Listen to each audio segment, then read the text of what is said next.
ఏర్పరచుకున్నారండి ఇక్కడ. మరి ఎస్తేరుని మరి ఎందుకు ఏర్పరచుకున్నారు? వాళ్ళ జనాంగం కొరకు. మరి రాజుకు దయ పుట్టింది, దేవుడికి కూడా దయ పుట్టింది. ఆమె ఏం చేసింది? తన జనాంగం కోసం ఉపవాసం ఉండి దేవుడి సన్నిధిలో కనిపెట్టినప్పుడు దేవుడికి దయ పుట్టింది. మరి మనము కూడా మరి ఈ రీతిగా తెగుళ్ళ మీద తెగుళ్ళు వస్తున్నాయి. మరి మొన్నటిదాకా కరోనా ఎంతోమంది చనిపోయి ఉన్నారు. మరి ఇప్పుడు మళ్ళీ జ్వరము ఒక వైరస్ వచ్చింది. మరి ఈ వైరస్ కోసం ఎవరు ఉపవాసం ఉంటారండి? చెప్పండి. మనమే ఉపవాసం ఉండాలి.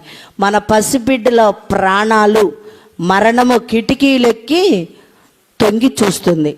అలాగా మనం ఏం చేయాలి? మన పసిబిడ్డల కోసం మనం ఉపవాసం ఉండాలి. మన జనాంగం కోసం మన ఉపవాసం ఉండాలి. మరి మన బిడ్డల కొరకు మన ఉపవాసం ఉండాలి. మన కుటుంబం కొరకు ఉపవాసం ఉండాలి. స్త్రీ ఎంతో ప్రాముఖ్యం కాబట్టి స్త్రీ చేయాల్సిన లక్షణాలు మొత్తం ఇక్కడ ఈ రీతిగా ఉన్నాయి.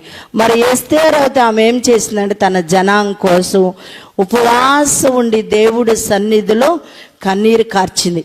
మరి మన ఇంటి వాళ్ళ కోసమైనా సరే, అందరు కాదు కానండి, కొంతమంది ఉంటారు అనుకో, మన ఇంటి వారి కోసమైనా కొంతమంది ఉపవాసం ఉంటున్నారా?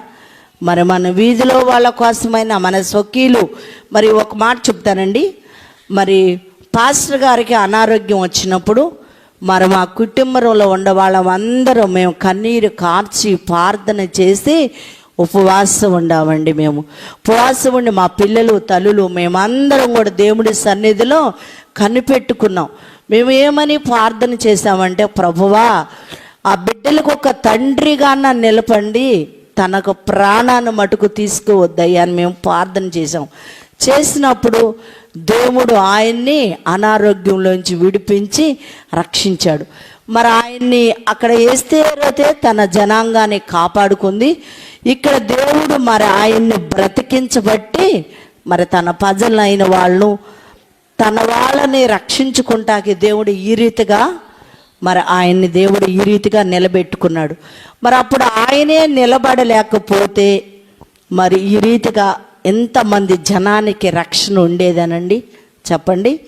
మరి తన వాళ్ళ కోసం అక్కడ ఎస్తేరు ఏ రీతిగా ఆమె ఎస్తేరు ఉపవాసం ఉండి దేవుడి సన్నిధిలో కనిపెట్టి ప్రార్థన చేసిందో, మరి ఇక్కడ ఈ జనాంగం కొరకు నా బంధువులు, నా స్నేహితులు, నా రక్త సంబంధికులు మరి వీళ్ళందరికీ రక్షణ కావాలని చెప్పి దేవుడు ఇచ్చిన ప్రాణం ఆ రోజు ఆయన తీర్మానం చేసుకున్నాడు.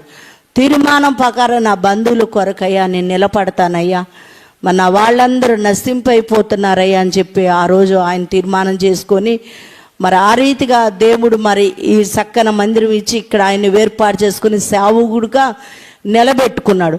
అక్కడ ఎస్తేరు తన బిడ్డల్ని, తన ప్రజల్ని, తనందరిని కాపాడుకుంది. కాబట్టి ఇక్కడ ఈయన ఈ రీతిగా ఈ పాస్టర్ గారిని దేవుడు నిలబెట్టుకొని మరి ఈ రీతిగా దేవుడు వాడుకుంటున్నాడు.